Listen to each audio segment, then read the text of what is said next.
When the doctor said the words, the room fell completely silent. "I'm sorry. The spinal cord damage is severe. We don't know if she'll ever walk again." I looked at my wife, Emily. She stared at the ceiling, not crying, not screaming, just completely still. I reached for her hand. "We'll get through this," I whispered. She squeezed my fingers once. That tiny squeeze became the promise I built my entire life around. 3 years earlier, Emily had been the brightest person in every room. She was an elementary school teacher in Cedar Falls, Iowa. Kids adored her. Parents requested her class every year. She laughed loudly, danced while cooking dinner, and insisted on decorating the house for every holiday, even Valentine's Day. I was a mechanical engineer. Life wasn't perfect, but it was ours. Then, one rainy October evening, a drunk driver crossed the center line. Emily survived. The driver didn't. Everything changed in less than 5 seconds. The first year after the accident was filled with hospitals, surgeries, and endless physical therapy. Insurance covered some expenses. The rest came out of our savings. Then the savings disappeared. I sold my fishing boat, then my motorcycle. Eventually, I turned down a promotion because it required travel. Instead, I accepted a lower-paying position that allowed me to work from home 3 days a week. People thought I was sacrificing my career. I didn't see it that way. I was taking care of the woman who had once taken care of me. Every morning began the same way. 6:10 a.m., lift Emily from bed, help her shower, brush her hair exactly the way she liked, prepare breakfast, administer medication, stretch her legs, wheel her onto the back porch so she could watch the sunrise. Some mornings she smiled. Some mornings she didn't say a single word. I never complained. Not once. Friends stopped visiting. At first they came every weekend. Then once a month. Eventually, nothing. People don't always leave because they don't care. Sometimes they leave because suffering makes them uncomfortable. Emily noticed. "It must be nice," she muttered one afternoon. "What?" "They still invite you." I looked confused. "They don't invite me anymore." I sat beside her wheelchair. "They're waiting until you're ready." She laughed. A cold, bitter laugh. "No, Daniel. They're waiting until I'm gone." I didn't know how to answer that, so I simply held her hand. Months turned into years. The woman I loved was still there, but grief had built walls around her heart. She became impatient, then angry, then demanding. If her water was too cold, she snapped. If dinner was 5 minutes late, she rolled her eyes. If I folded the laundry wrong, she'd tell me I couldn't do anything correctly. My sister Laura noticed. "You look exhausted," she said one Sunday. "I'm fine." "No, you're surviving." "I'm her husband. You're also a human being." I changed the subject, because admitting she might be right felt like betrayal. Late one evening, I helped Emily into bed after another exhausting day. She looked at me for a long moment. "Thank you." Those 2 words erased weeks of exhaustion. I kissed her forehead. "I love you." "I know." It wasn't the response she used to give, but I accepted it anyway. Because love isn't always 50-50. Sometimes it's 90-10. Sometimes it's 100-0. I believed one day things would get better. I had no idea that just a week later, one accidental phone call would shatter everything I thought I knew. The following Tuesday started like every other. I woke before sunrise, brewed Emily's favorite hazelnut coffee, and prepared her breakfast before helping her into the living room. She seemed unusually cheerful. "Could you leave me alone for a while?" she asked. "My college friends are having a video call." "Of course." I smiled. "I'll run to the pharmacy and pick up your prescription." She barely looked up from her phone. "Okay." I grabbed my keys and headed for the garage. Halfway there, I remembered I'd forgotten the insurance card needed for the prescription. I quietly stepped back into the house. Emily's bedroom door was slightly open. I could hear laughter. Real laughter. The kind I hadn't heard from her in years. I smiled without thinking. Maybe talking to her old friends was helping. Then I heard my name. "Daniel?" Another woman laughed. "So, is he still doing everything for you?" Emily answered without hesitation. "Oh, absolutely." More laughter filled the room. I don't even have to ask anymore. He wakes me up, cooks, cleans, does laundry, handles my appointments. One of her friends joked, "Sounds like you hired the perfect live-in assistant." Emily chuckled. "Assistant? He's basically my servant." The room erupted in laughter. My heart stopped. I stood frozen in the hallway, unable to move. Then she said the words that hurt even more. "Honestly, if I say jump, he asks how high." Another friend asked quietly, "Don't you ever feel guilty?" Emily sighed. "At first, maybe. But now, it's just easier. He's too loyal to leave." The laughter continued. I couldn't hear anything else. My ears were ringing. For 3 years, every sleepless night, every missed promotion, every dollar spent, every dream I'd quietly buried, reduced to one word: servant. I slowly backed away before anyone noticed. I walked to my truck and sat behind the steering wheel. For the first time since her accident, I cried. Not loud, not dramatically, just silent tears that wouldn't stop. I still picked up her medication. I still came home. I still made dinner. But something inside me had changed. That evening, Emily frowned. "You're quiet." "Tired." "You've been tired for 3 years," she replied. Normally, I would have apologized. Instead, I simply nodded. She looked confused. Later that night, my phone rang. It was my sister Laura. "You sound awful," she said immediately. "I'm okay." "No, you're not." I hesitated. Then I told her everything. Every single word I'd overheard. Laura was silent for several seconds. Finally, she whispered, "Daniel, I've been afraid this day would come." "What do you mean?" "I've watched you give up your entire life for Emily." "I wanted to." "I know, but love shouldn't require someone to erase themselves." I stared out the window. "I don't even know who I am anymore." Laura's voice softened. "Then maybe it's time to find out." The next morning, my routine began as usual. Emily called from the bedroom. "Daniel!" I walked in. "Can you bring me breakfast?" For the first time in 3 years, I said one simple word. "No." She blinked. "What?" "The cereal is on the kitchen counter." "You know I can't." "I know exactly what you can and can't do." She stared at me. "I've already arranged for a professional caregiver to come this morning." Her expression hardened. "What are you talking about?" "I'll always be your husband, Emily." I took a deep breath. "But I'm done being your servant." The room fell into complete silence. For the first time in 3 years, Emily looked afraid. Emily stared at me as though I'd spoken a foreign language. "A caregiver?" she repeated. "You hired someone without asking me?" "I hired someone because I can't keep doing this alone." "You've never complained before." "I should have." Her face tightened. "So this is about yesterday?" I met her eyes. "I heard your conversation." The color drained from her face. "What?" "What conversation?" "The one where you told your friends I was your servant." Silence. For several long seconds, neither of us spoke. Finally, she looked away.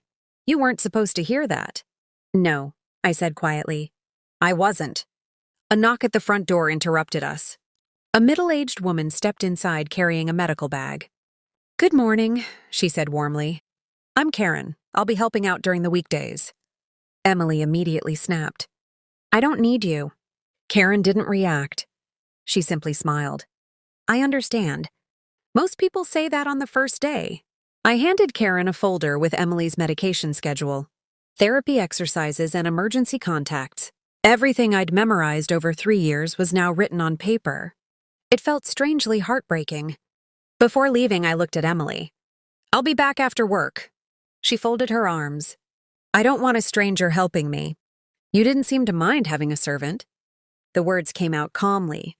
That hurt even more than shouting would have. I walked out the front door before she could answer. For the first time in years, I stayed late at the office. My coworkers invited me to lunch. Normally, I'd rush home. This time, I said yes. We talked about baseball, movies, and weekend plans. Nothing extraordinary. Yet I realized something shocking. I'd forgotten what normal conversation felt like. For 3 years, every discussion had revolved around medications, appointments, insurance claims, or physical therapy. I'd forgotten there was an entire world outside our house. That evening, Karen met me at the door. "You have an incredible wife," I said automatically. Karen gave me a sympathetic look. "She has a lot of pain." "I know, but pain doesn't always explain how people treat others." Her words lingered in my mind. Inside, Emily was unusually quiet. Dinner sat untouched. "Karen made lasagna," I said. "I'm not hungry." I nodded and carried my plate to the table. Normally, I would have begged her to eat. Instead, I let the silence remain. After a few minutes, she finally spoke. "Did she tell you I was difficult?" "No. She thinks I'm rude." "I don't know what she thinks." Emily stared at me. "I've lost everything, Daniel." I looked at her gently. "So have I." That night, I couldn't sleep. I walked into the garage and uncovered my old motorcycle helmet. Dust coated the visor. 3 years earlier, I'd sold my bike to pay one of Emily's surgery bills. Holding that helmet reminded me of the man I used to be. A man who loved road trips, weekend camping, photography, friends, dreams. Somewhere along the way, I'd disappeared. Not because Emily asked me to, because I believed loving her meant giving away every piece of myself. The next morning, I made only 1 cup of coffee. Emily noticed immediately. "You didn't make mine." "The coffee maker is right there." "I can't reach the top cabinet." "I moved the mugs to the lower shelf last night." She looked surprised. I'd quietly spent the evening rearranging the kitchen so she could do more independently from her wheelchair. Not because I wanted to abandon her, because I wanted to help her reclaim pieces of her own life. She wheeled herself into the kitchen, slowly, awkwardly, frustrated. But for the first time in years, she poured herself a cup of coffee. She didn't thank me. She didn't smile. But she did it. And somehow that tiny victory felt more important than anything I'd done for her in the past 3 years. As I left for work, I heard her whisper under her breath, "I forgot I could still do that." Those 7 words made me realize something heartbreaking. Maybe I hadn't just become her servant. Without meaning to, I'd also stopped letting her be strong. The changes continued. Every morning, Emily made her own coffee. Karen helped only when it was truly necessary. By the end of the week, Emily had started preparing simple breakfasts herself. She hated every minute of it, not because she couldn't do it, but because she'd forgotten she could. One Friday afternoon, Karen stopped me before leaving. "Can we talk?" I nodded. "Emily asked me something today." "What was it?" "She asked if you were planning to divorce her." The question hit me harder than I expected. "I haven't even thought about divorce." Karen smiled gently. "I think she has." That evening, Emily was unusually quiet. Halfway through dinner, she finally spoke.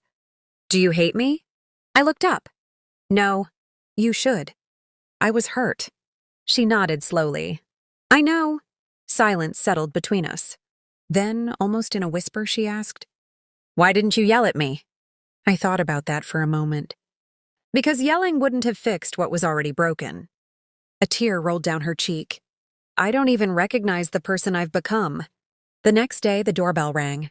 Emily's 3 college friends stood on the porch with flowers and coffee. The same friends from the video call. I recognized each of their voices immediately.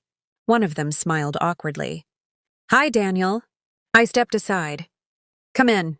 As they entered the living room, their cheerful expressions faded. Emily looked uncomfortable. No one seemed to know what to say. Finally, one of the women cleared her throat. "Emily, we owe Daniel an apology." Emily looked confused. "For what?" The woman glanced toward me. "After the call ended last week, we kept talking." "You laughed," Emily said quietly. "We did." She swallowed hard. "And we've felt ashamed ever since." Another friend stepped forward. "My husband asked me something that night." "What?" He asked, "If I became disabled tomorrow, would you ever talk about me that way?" She lowered her eyes. I couldn't answer him. The room fell silent. Then something happened I never expected. Emily began crying. Not polite tears. Not quiet tears. The kind that come from years of buried pain. "I wasn't laughing because Daniel deserves it," she sobbed. "I was laughing because—" She couldn't finish. Her friend gently took her hand. "Because what?" Emily covered her face. Because if I admitted how guilty I felt, I would have completely fallen apart. Everyone remained silent. For 3 years, she'd hidden behind sarcasm, behind anger, behind cruel jokes, because admitting the truth was even more painful. She finally looked at me. I hated myself every time you lifted me into bed. I frowned. What? I hated needing you. I hated that I couldn't shower alone. I hated watching you give up everything. And every time you smiled, it reminded me of everything I'd taken from you. My heart sank. You never took my life away, Emily. I gave it to you. She shook her head. No, you buried it. She wheeled herself toward me, slowly, without asking for help. When she reached me, she grabbed my hands. I called you my servant because it was easier than admitting you were the only person who never abandoned me. Fresh tears streamed down her face. I was terrified. Terrified that one day you'd realize I wasn't worth all your sacrifices. I squeezed her hands gently.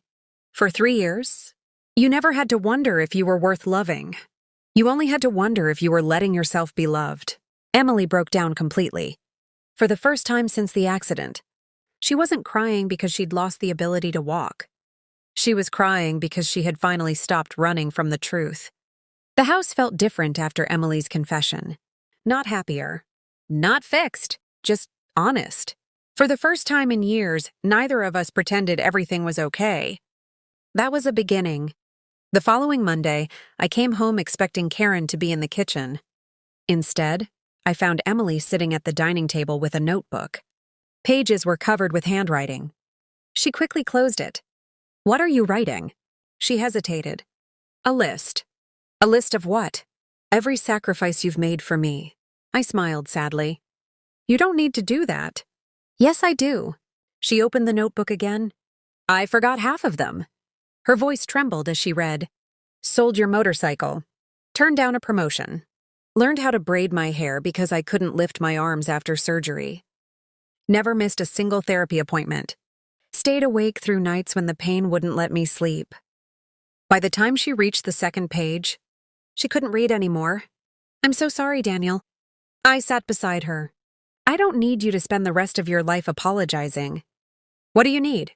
I thought carefully before answering. I need a partner. Not someone who depends on me for everything. Not someone who pushes me away. A partner. Emily nodded through her tears. I don't know if I remember how. Then we'll learn together. Over the next few weeks, small changes became big victories. Emily insisted on doing her own morning routine before asking for help. She began scheduling her own medical appointments. She joined an online support group for people recovering from spinal injuries. Karen's visits were reduced from 5 days a week to 3. Not because Emily no longer needed help, but because she was learning to reclaim her independence. Every little success brought back a piece of the woman I'd fallen in love with. One Saturday afternoon, Emily surprised me. I want to go somewhere. Where? The lake. I blinked. We haven't been there since the accident. She finished the sentence for me. The lake looked exactly the same. Children chased ducks along the shore. Couples walked hand in hand. Fishermen cast their lines into the calm water. For a moment, it felt as though time had stood still. Emily wheeled herself to the wooden pier. This is where you proposed to me. I remember. You were so nervous. I laughed. I dropped the ring. You dropped it into the grass and spent 10 minutes looking for it. She smiled. A real smile. The kind I hadn't seen in years. She reached into her handbag. I have something for you. It was a small wrapped box.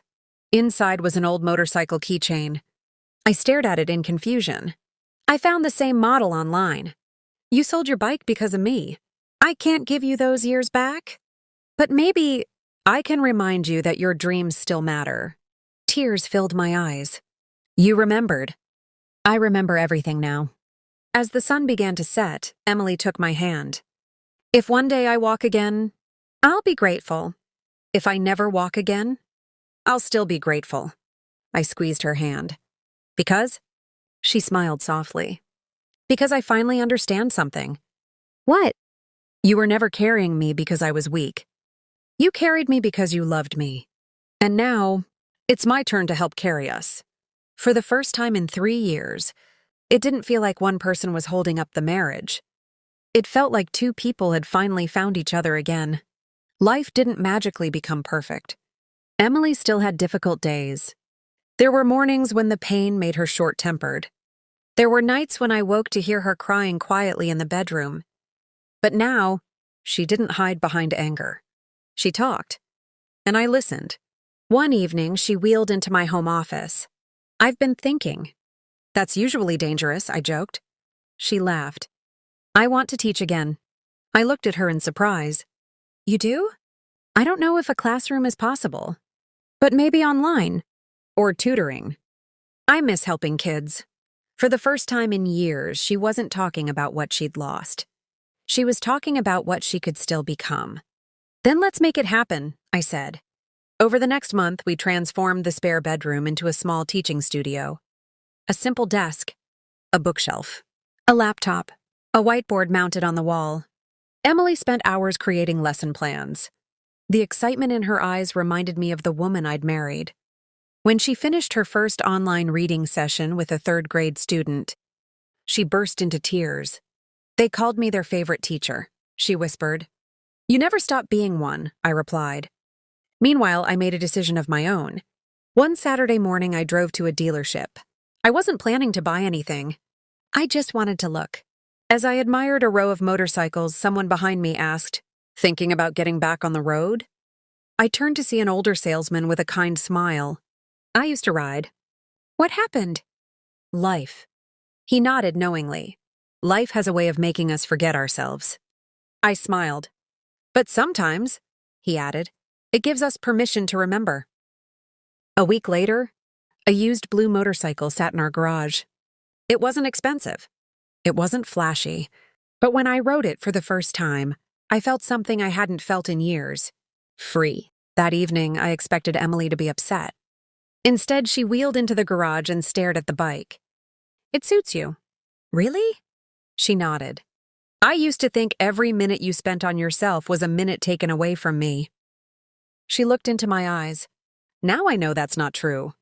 You deserve joy too." I walked over and kissed her forehead. "Thank you." A few days later, something incredible happened during physical therapy. Emily stood, only for 12 seconds, with braces and parallel bars supporting her, but she stood. The therapist clapped. Karen wiped away tears. I couldn't speak. Emily looked at me with a huge smile. "I'm standing, Daniel." "You are." She laughed through happy tears. I forgot what the world looked like from up here. That night, we celebrated with takeout pizza and an old movie we'd loved before the accident. Halfway through the film, Emily paused it. "I need to tell you something." "What is it?" "If you had left after hearing what I said, I would have understood." I shook my head.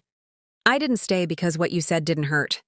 I stayed because I remembered the woman you were before, pain convinced. You that you were unlovable." Emily cried softly. "And now?" I smiled. "Now I see the woman you're becoming." She reached for my hand. "No more servants. No more martyrs. No more pretending. Just two imperfect people, choosing each other every single day." I intertwined my fingers with hers. For the first time in 3 years, neither of us was carrying the marriage alone. We were finally walking the same path, even if, for now, only one of us was doing it on 2 feet. 6 months passed. Life had settled into a rhythm neither of us thought we'd ever have again. Emily taught online 4 days a week. Karen now visited only once a week. I was back to leading engineering projects at work. And every Sunday morning, I disappeared for an hour on my motorcycle before returning home with fresh donuts. Emily always rolled her eyes. "You only ride for the donuts." "I ride for the peace. The donuts are a bonus." For the first time in years, our house was filled with laughter instead of silence.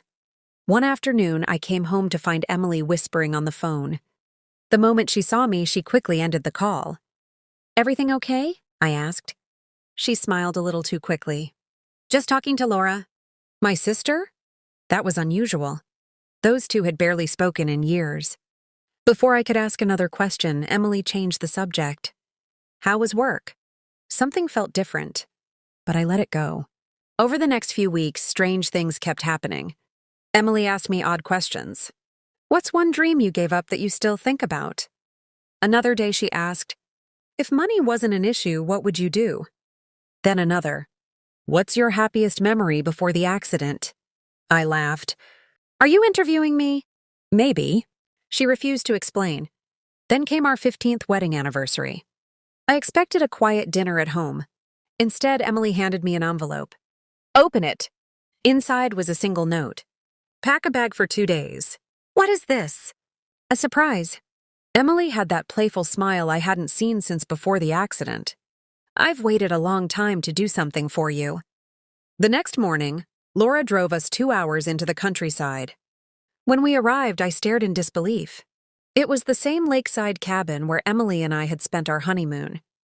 The old wooden porch, the dock stretching into the water, even the swing where we'd watched sunsets together. I thought this place had closed, I whispered.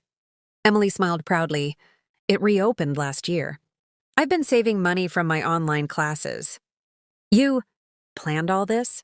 She nodded. For months. Inside the cabin was a photo album waiting on the table. The first pages held pictures from our dating years.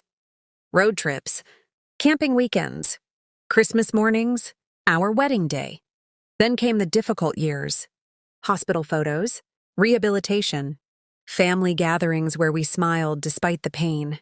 Finally, the last page held a single handwritten letter. I unfolded it carefully.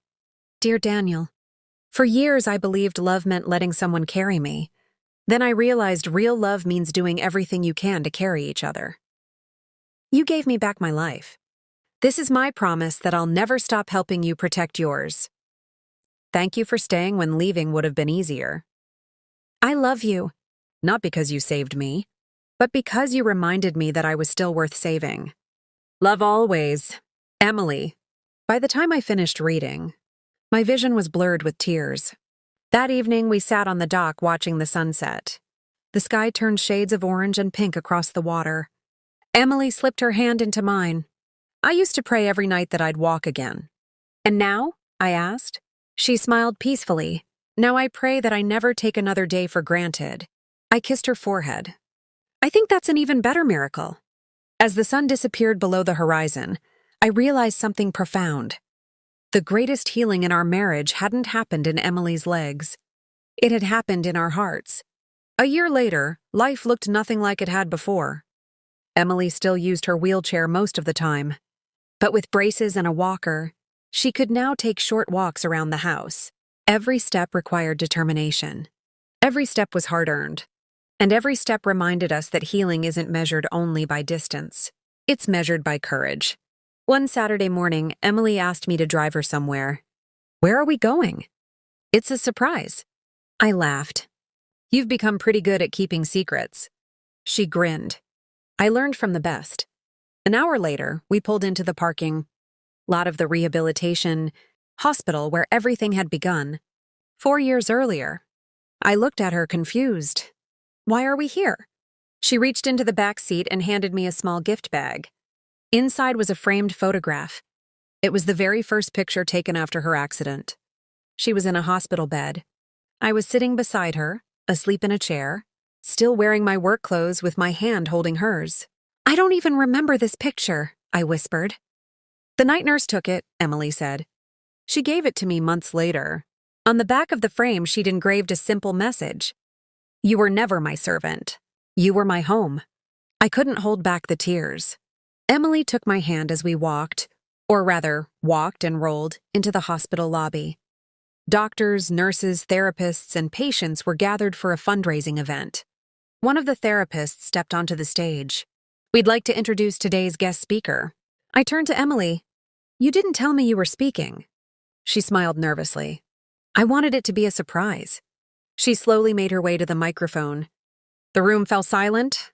I used to believe my story was about losing the ability to walk, she began. But I was wrong. My real struggle wasn't with my body. It was with my heart. She looked directly at me. I pushed away the person who loved me most. I convinced myself I was a burden.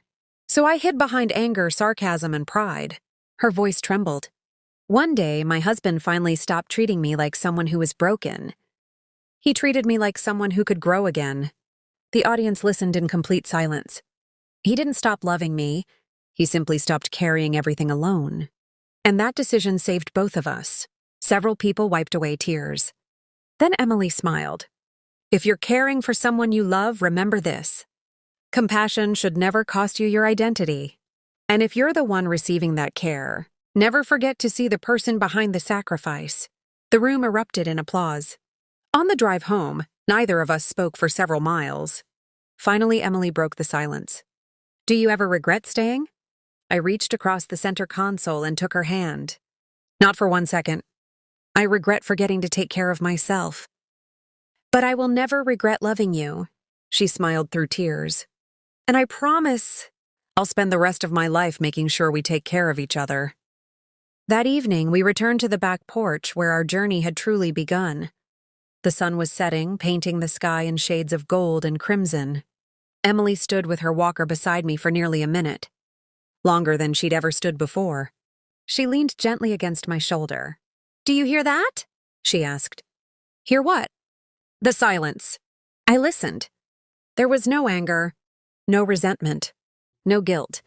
Just birds singing, leaves rustling in the breeze, and two hearts finally at peace. Sometimes people think love is proven by grand gestures, but I've learned something different. Love is choosing each other on ordinary days. It's apologizing when you're wrong. It's setting healthy boundaries.